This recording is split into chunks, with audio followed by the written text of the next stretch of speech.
Shri GR Anil ഉന്നത വിദ്യാഭ്യാസ വകുപ്പ് മന്ത്രിക്ക് വേണ്ടി പൊതുവിദ്യാഭ്യാസ വകുപ്പ് മന്ത്രി മറുപടി നൽകുന്നതാണ്. സർ, കേന്ദ്ര സർക്കാരിൻ്റെ കീഴിൽ നടക്കുന്ന പരീക്ഷകളെല്ലാം രാജ്യത്ത് സമർത്ഥരും കഠിനാധ്വാനശീലരുമായ വിദ്യാർത്ഥികളുടെ നിരാശയിലും കണ്ണീരിലും അവസാനിക്കുന്ന ഹൃദയഭേദകമായ കാഴ്ചയാണ് നാം കണ്ടുകൊണ്ടിരിക്കുന്നത്. സർ, ഒരു സിസ്റ്റം അപ്പാടെ ജീർണിച്ചു കഴിഞ്ഞതിൻ്റെ പ്രത്യക്ഷ ഉദാഹരണമാണ് ഈ സംഭവങ്ങൾ.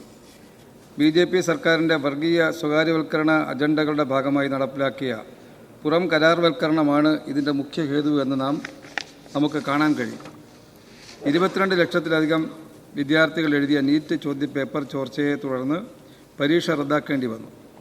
സർ, തുടർന്ന് നടന്ന അന്വേഷണത്തിൽ കേന്ദ്ര ഭരണകക്ഷി നേതാവായ ദിനേശ് ബിൻവാൾ, ചോദ്യപേപ്പർ സമിതി അംഗങ്ങളായ PV കുൽക്കർണി, മനീഷ് മണ്ഡാരെ എന്നിവരെല്ലാം പിടിയിലായി. സർ, പൻപിച്ച നെറ്റ്വർക്കുള്ള ഒരു വിദ്യാഭ്യാസ മാഫിയ രാഷ്ട്രീയ പിന്തുണയോടെ വർഷങ്ങളായി രാജ്യത്ത് പ്രവർത്തിച്ചു വരുന്നു എന്ന് തെളിയിക്കുന്നതാണ് സാർ ഈ സംഭവങ്ങൾ. സർ, പ്രധാനമന്ത്രിയുടെ തന്നെ നേതൃത്വത്തിൽ എടുത്ത തീരുമാനമാണ് ദേശീയ തലത്തിൽ നാഷണൽ ടെസ്റ്റിംഗ് ഏജൻസി രൂപീകരിക്കുക എന്നുള്ളത്. എന്നാൽ വൻപിച്ച തോതിലുള്ള കോച്ചിംഗ് സെൻറ്റർ വ്യവസായത്തിനും ക്രമക്കേടുകൾക്കും വഴിവെക്കുക മാത്രമാണ് ഇതുകൊണ്ടുണ്ടായത്. ഇന്നിപ്പോൾ കൊട്ടിഘോഷിച്ച് കൊണ്ടുവന്ന NDA പരാജയപ്പെട്ട് രാജ്യത്തിന് മുന്നിൽ തലകുനിപ്പിട്ട് നിൽക്കുന്ന സ്ഥിതി കാണുകയാണ്. സാർ, 2024 ജൂലൈയിലെ നീറ്റ് ചോദ്യപേപ്പർ ചോർച്ച കേസിലെ സുപ്രീം കോടതി നിർദ്ദേശങ്ങൾ ഇനിയും നടപ്പാക്കിയിട്ടില്ല. സർ, നീറ്റ് ചോദ്യപേപ്പർ ചോർച്ചയുടെ വിവാദം കത്തി നിൽക്കുമ്പോഴാണ് സർ CBSE 12ാം ക്ലാസ് പരീക്ഷയുടെ ഡിജിറ്റൽ മൂല്യനിർണ്ണയത്തിനായി CBSE കേന്ദ്ര ബോർഡ് അവതരിപ്പിച്ച ഓൺ സ്ക്രീൻ മാർക്കറ്റിംഗ് സിസ്റ്റത്തിൽ വലിയ വീഴ്ചയുണ്ടായത്. സർ, സ്ക്രീൻ മാർക്കിംഗ് സിസ്റ്റത്തിൽ വലിയ വീഴ്ചയുണ്ടായത്. പ്രതീക്ഷിച്ച മാർക്ക് ലഭിക്കാതെ പോയ ആയിരക്കണക്കിന് വിദ്യാർത്ഥികൾക്ക് പുനർമൂല്യനിർണ്ണയത്തിന് അവസരം നിഷേധിക്കുന്ന നിലയിലുള്ള സാങ്കേതിക തകരാറുകളും ഉണ്ടായി. വായിക്കാൻ കഴിയാത്ത വിധത്തിലുള്ള ചോദ്യപേപ്പറുകളാണ് പലർക്കും ലഭിച്ചത്. ചിലർക്കാകട്ടെ മറ്റുള്ളവരുടെ ചോദ്യപേപ്പർ ലഭിക്കുക പോലും ഉണ്ടായി. പിന്നീട് പല തവണ തീയതി നീട്ടി നൽകിയെങ്കിലും ഇതിനൊരു ശാശ്വത പരിഹാരം ഇന്നും ഉണ്ടായിട്ടില്ല. സാർ, ദശലക്ഷക്കണക്കിന് വിദ്യാർത്ഥികളുടെ ഭാവി പന്താടുന്ന നടപടികളാണ് NTA ഉൾപ്പെടെയുള്ള കേന്ദ്ര ഏജൻസികളുടെ ഭാഗത്തു നിന്നും ഉണ്ടായിട്ടുള്ളത്. ഇതിനൊക്കെ പരിഹാരമുണ്ടാകാത്തത് യാദൃച്ഛികമല്ല, മനഃപൂർവ്വമാണെന്ന സംശയം പല കോണുകളിൽ നിന്നും ഉയർന്നു വരികയാണ്. സർ, കേന്ദ്ര വിദ്യാഭ്യാസ മന്ത്രി ധർമ്മേന്ദ്ര പ്രധാൻ രാജിവെക്കണമെന്നുള്ള ആവശ്യം രാജ്യത്തൊട്ടാകെ ശക്തമായി ഉയർന്നു കഴിഞ്ഞിട്ടുള്ള ഒരു സാഹചര്യമാണ്. സർ, നീറ്റ് പരീക്ഷയിൽ പങ്കെടുക്കുന്നതിൽ 1.5 ലക്ഷത്തോളം പേർ മലയാളികളാണ്. CBSE 12ാം ക്ലാസ് പരീക്ഷയിൽ 1.5 ലക്ഷത്തോളം പേരും നമ്മുടെ സംസ്ഥാനത്ത് നിന്നുള്ളവരാണ്. ഈ വിദ്യാർത്ഥികളുടെ ദുരിതങ്ങളും കണ്ണീരും നമുക്ക് കണ്ടില്ല എന്ന് നടിക്കാൻ സാധ്യമല്ല. സർ, സംസ്ഥാന സർക്കാരിൻ്റെ ഭാഗത്തു നിന്നും ഈ വിഷയത്തിൽ ആവശ്യമായ ഇടപെടൽ ഉണ്ടാവണമെന്ന് ഞാൻ അഭ്യർത്ഥിക്കുകയാണ്. Sir, thank you. ഉന്നത വിദ്യാഭ്യാസ വകുപ്പ് മന്ത്രിക്ക് വേണ്ടി പൊതുവിദ്യാഭ്യാസ വകുപ്പ് മന്ത്രി. സർ, ഇവിടെ ബഹുമാനപ്പെട്ട അംഗം ശ്രീ GR അനിൽ ഉന്നയിച്ചത് വളരെ ഗൗരവമുള്ള വിഷയമാണ്. സർ, കേരളത്തിലും രാജ്യത്തും ലക്ഷക്കണക്കിന് വിദ്യാർത്ഥികളെ വലിയ പ്രയാസത്തിലാക്കിയ പ്രശ്നമാണ് ഉന്നയിക്കപ്പെട്ടത്. സർ, നീറ്റ് പരീക്ഷ നടത്തിപ്പ് സംബന്ധിച്ച നടപടിക്രമങ്ങൾ കേന്ദ്ര സർക്കാരിന് കീഴിലുള്ള പരീക്ഷാ നടത്തിപ്പ് സംവിധാനമായ നാഷണൽ ടെസ്റ്റിംഗ് ഏജൻസിയുടെ പൂർണ്ണ ചുമതലയിലാണ് നടത്തുന്നത്. പരീക്ഷയുടെ സുഗമമായ നടത്തിപ്പിനായി നാഷണൽ ടെസ്റ്റിംഗ് ഏജൻസി ആവശ്യപ്പെടുന്ന കാര്യങ്ങളാണ് സംസ്ഥാന സർക്കാരിൻ്റെ ഭാഗത്തുനിന്നും ചെയ്തു വരുന്നത്.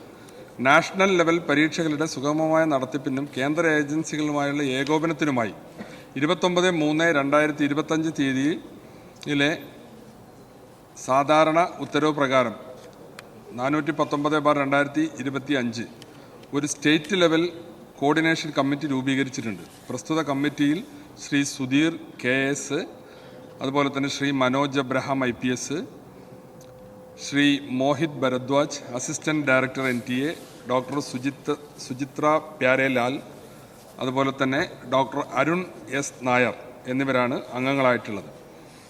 26 വർഷത്തെ നീറ്റ് പരീക്ഷയുടെ സുഗമമായ നടത്തിപ്പുമായി ബന്ധപ്പെട്ട് 10/4/26 തീയതി NTA ഒരു യോഗം നടത്തുകയും ഈ യോഗത്തിൽ സ്റ്റേറ്റിനെ പ്രതിനിധീകരിച്ച് നേരത്തെ സൂചിപ്പിച്ച ശ്രീ സുധീർ KS പങ്കെടുക്കുകയും ചെയ്തു. കൂടാതെ 16/4/25/4 തീയതികളിൽ പ്രിൻസിപ്പൽ സെക്രട്ടറി വിഷയവുമായി ബന്ധപ്പെട്ട് നോഡൽ ഓഫീസർമാരുടെയും ജില്ലാ കളക്ടർമാരുടെയും യോഗം ചേരുകയും സംസ്ഥാനത്തിൻ്റെ ഭാഗത്തുനിന്നും പരീക്ഷാ നടത്തിപ്പിനായി ക്രമീകരണങ്ങൾ ഏർപ്പെടുത്തുകയും പുരോഗതി വിലയിരുത്തുകയും ചെയ്തിട്ടുണ്ട്.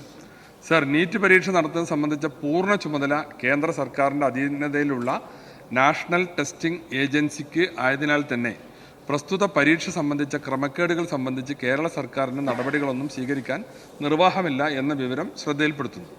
CBSE പരീക്ഷാ പേപ്പർ മൂല്യനിർണ്ണയവും പൂർണ്ണമായും കേന്ദ്ര സർക്കാരിൻ്റെ നിയന്ത്രണത്തിലുള്ള ഏജൻസികളാണ്.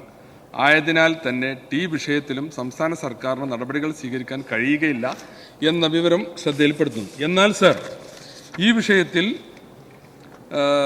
വിദ്യാർത്ഥി സംഘടനയായ NSU, ഡൽഹി, അലഹബാദ് ഹൈക്കോടതികൾ ഫയൽ ചെയ്ത പൊതു താൽപ്പര്യ ഹർജികളിൽ നിന്നും വന്ന വിധികൾ ആശ്വാസകരമാണ്. കുട്ടികൾക്കൊപ്പം നിൽക്കുന്ന വിധിയാണ് ബഹുമാനപ്പെട്ട കോടതികളുടെ ഭാഗത്ത് ഉണ്ടായത്.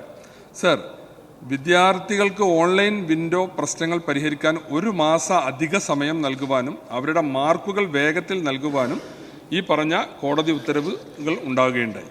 സർ, CBSE 12ാം ക്ലാസ് മൂല്യനിർണ്ണയത്തിലുണ്ടായ വലിയ പിഴവുകൾ ഗവൺമെൻറ്റിൻ്റെ ശ്രദ്ധയിൽപ്പെട്ട ഉടൻ തന്നെ ഈ പ്രശ്നത്തിൽ അടിയന്തര ഇടപെടലുകൾ നടത്തണമെന്നാവശ്യപ്പെട്ട് 25/5/2026 തന്നെ ബഹുമാനപ്പെട്ട കേന്ദ്ര വിദ്യാഭ്യാസ വകുപ്പ് മന്ത്രിക്ക് നമ്മുടെ സംസ്ഥാനം കത്തയച്ചു. ധർമ്മേന്ദ്ര പ്രധാന് പൊതുവിദ്യാഭ്യാസ വകുപ്പ് മന്ത്രി എന്ന നിലയിൽ ഞങ്ങൾ ഒരു കത്ത് അയച്ചിരുന്നു. അപ്പോൾ നമുക്ക് കഴിയാവുന്ന വിധത്തിലുള്ള ഇടപെടലുകൾ, പൂർണ്ണമായും കേന്ദ്രത്തിൻ്റെ അധീനതയിലുള്ളതാണെങ്കിലും കഴിയാവുന്ന വിധത്തിലുള്ള ഇടപെടലുകളും ഈ സംസ്ഥാനത്തെ നമ്മുടെ കുട്ടികളുടെ പ്രയാസങ്ങൾ അവരുടെ ശ്രദ്ധയിൽപ്പെടുത്താനും അതിൽ നമുക്കുള്ള ആശങ്കകൾ അറിയിക്കാനും ഈ ഗവൺമെൻറ് സർ ശ്രമിച്ചിട്ടുണ്ട്. പ്രസ്തുത കത്തിൽ ഒരു സ്വതന്ത്ര വിദഗ്ധ സമിതിയെ നിയമിച്ച് മൂല്യനിർണ്ണയത്തിൽ ഓൺ സ്ക്രീൻ മാർക്കർ മൂല്യനിർണ്ണയത്തിൽ ഉണ്ടായ പിഴവുകൾ പരിശോധിക്കുക, സംശയിക്കപ്പെടുന്ന സാങ്കേതിക മൂല്യനിർണ്ണയ പിഴവുകൾ പരിഹരിക്കുക, സമഗ്രമായ ടെക്നിക്കൽ ഓഡിറ്റിലൂടെ സ്കാനിംഗ് ആൻഡ് ഡിജിറ്റൽ പരിശോധന പ്രക്രിയ നടത്തുക, സുതാര്യവും വിദ്യാർത്ഥി സൗഹൃദവും സമയബന്ധിതവുമായ പരാതി പരിഹാര സംവിധാനം ഉറപ്പുവരുത്തുക എന്നതാണ് ഞങ്ങൾ ആവശ്യപ്പെട്ട പ്രധാന കാര്യം. സാർ, ഇതിൽ ഒരു കാര്യം എനിക്ക് ചോദിക്കാനുണ്ട്. സാർ, കേരളത്തിലെ എല്ലാ വിഭാഗത്തിൽപ്പെട്ട പൊതുസമൂഹം ഈ കാര്യത്തിൽ വളരെ ആശങ്കയോടുകൂടിയാണ് കാണുന്നത്. നമ്മളുടെ കുട്ടികളുടെ ഭാവിയെ പന്താളുന്ന രൂപത്തിലേക്ക് പോകുന്നു എന്നുള്ള പൊതുവിമർശനവും വന്നിട്ടുണ്ട്.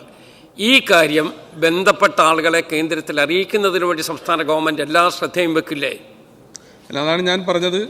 ഈ വിഷയം ശ്രദ്ധയിൽപ്പെട്ട അന്ന് തന്നെ 25-ന്, ഈ മെയ് മാസം 25-ന് പൊതുവിദ്യാഭ്യാസ വകുപ്പ് മന്ത്രി കേന്ദ്ര മന്ത്രിക്കും CBSEയുടെ ചെയർമാനും ഇതേ കത്തുകൾ അയക്കുകയുണ്ടായി.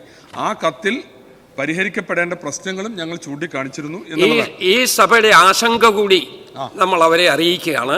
അത് ബഹുമാനപ്പെട്ട അംഗങ്ങളെ ഞാൻ ഓർമ്മിപ്പിക്കുകയും ചെയ്യുകയാണ്. അതുപോലെ സർ, ഒറ്റ കാര്യം കൂടി.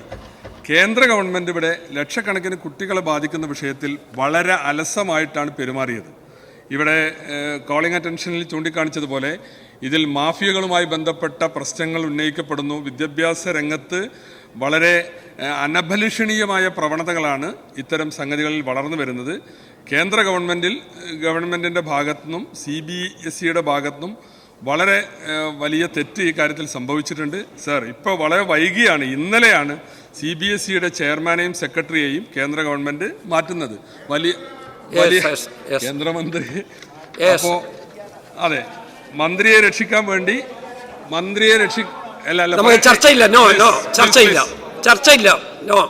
പ്ലീസ്, ഇതിൽ വളരെ വൈകിയാണ് ഈ ഒരു നടപടി. വലിയ പ്രതിഷേധങ്ങൾ ഉയർന്നു വന്നപ്പോൾ മാത്രമാണ് കേന്ദ്രത്തിന്റെ ഭാഗത്തുനിന്ന് ഉണ്ടായിട്ടുള്ളത്. ഏതായാലും വിദ്യാർത്ഥികൾക്ക് ആശ്വാസം കിട്ടുവാൻ സംസ്ഥാനം തുടർന്നും ഈ വിഷയത്തിൽ ബഹുമാനപ്പെട്ട ചെയറും ബഹുമാനപ്പെട്ട അംഗവും ചൂണ്ടിക്കാണിച്ച പ്രശ്നങ്ങളെ ഉൾക്കൊണ്ടുകൊണ്ട് ഇടപെടുമെന്ന് ഈ സന്ദർഭത്തിൽ സൂചിപ്പിക്കാൻ ഞാൻ ആഗ്രഹിക്കുകയാണ്. ബഹുമാനപ്പെട്ട സ്പീക്കർ ഇതിനിടയിൽ സൂചിപ്പിച്ച കാര്യങ്ങളാണ് കേരളത്തിലെ ജനങ്ങളുടെ ഒരു ആശങ്ക. കേരളത്തിലെ ജനങ്ങളും വിദ്യാർത്ഥി സമൂഹവും കടുത്ത പ്രതിഷേധത്തിലും ആശങ്കയിലുമാണ്. അതിനനുസൃതമായിട്ടുള്ള ഒരു സമീപനം ബഹുമാനപ്പെട്ട മന്ത്രിയുടെ ഭാഗത്തുനിന്ന് ഗവൺമെൻറ് ഭാഗത്ത് ഉണ്ടാകുമെന്നാണ് ഞാൻ പ്രതീക്ഷിച്ചത്. സർ, ഈ വിഷയത്തിൽ, ഇത്ര ഗൗരവമേറിയ വിഷയത്തിൽ ഒരു കത്തിടപാടിലൂടെ മാത്രം നിർത്താവുന്നതാണോ? കേന്ദ്ര ഗവൺമെൻറ്റുമായി കേരളത്തിലെ നല്ലൊരു വിഭാഗം കുട്ടികൾ പരീക്ഷ എഴുതി ഈ അവസ്ഥ എത്തിയ കാര്യം ചർച്ച ചെയ്യണ്ടേ? അതിനെ നേരിട്ട് ഇടപെടണ്ടേ? അതോടൊപ്പം തന്നെ നിരവധിയായിട്ടുള്ള വിദ്യാർത്ഥികൾ കോടതിയുടെ മുന്നിലേക്ക് പോകുന്നു. നിയമസഹായം കോടതിയുടെ മുന്നിലേക്ക് പോയ കുട്ടികൾക്ക് നൽകാൻ തയ്യാറാകുമോ? ഇത് രണ്ടുമാണ് എനിക്ക് ചോദിക്കാനുള്ളത്. ബഹുമാനപ്പെട്ട മന്ത്രി. അല്ല, ഇതിൽ സ്റ്റേറ്റ് ഗവൺമെൻറ്റിന് ഇടപെടാനുള്ള ലിമിറ്റേഷൻ ഞാൻ ചൂണ്ടിക്കാണിക്കുകയുണ്ടായി. ഇത് കേന്ദ്ര തലത്തിലുള്ള പരീക്ഷയാണ്, അവരെ കൺട്രോൾ ചെയ്യുന്നത് കേന്ദ്ര ഗവൺമെൻറ്റാണ്. എന്നാൽ അംഗം ഉന്നയിച്ച വിഷയങ്ങളോട് ഞങ്ങളും യോജിക്കുകയാണ്. കാരണം കേന്ദ്ര ഗവൺമെൻറ് അത് സീരിയസ് ആയി കാണണമായിരുന്നു. അവിടെ ഉയർന്നു വന്ന ആരോപണങ്ങൾ വളരെ ഗൗരവമുള്ളതാണ്. വിദ്യാഭ്യാസം വളരെ സുതാര്യമായി നടത്തപ്പെടേണ്ട സംഗതിയാണ്. നമ്മുടെ കുട്ടികളുടെ ആശങ്കയാണ്. നന്നായി പഠിച്ച് കഷ്ടപ്പെട്ട് അധ്വാനിച്ച കുട്ടികൾ വളരെ വലിയ നിരാശയിലും പലർക്കും മാനസിക വിഭ്രാന്തിയൊക്കെ ഉണ്ട്. പല രക്ഷിതാക്കളും ഞങ്ങളെ വിളിക്കുന്നുണ്ട്. വിഷയത്തിൻ്റെ ഗൗരവം ഞങ്ങൾ ഒട്ടും കുറച്ച് കാണുന്നില്ല. പക്ഷേ നമുക്ക് ഇടപെടാവുന്നതിനുള്ള പരിമിതികളുണ്ട്. അതുകൊണ്ടാണ് ഞങ്ങൾ കത്തയച്ച കാര്യം ഇവിടെ ചൂണ്ടിക്കാണിച്ചത്. ഒരു നിമിഷം പോലും പാഴാക്കാതെ ഈ പ്രശ്നം വന്ന അന്ന് തന്നെ കത്തയച്ചു. ഇനി ഈ പറഞ്ഞ പോലെ നിയമസഹായവും മറ്റും ആർക്കെങ്കിലും ഈ കാര്യത്തിൽ ആവശ്യമുണ്ടെങ്കിൽ അതും ഗവൺമെൻറ് നൽകുന്നതാണ്.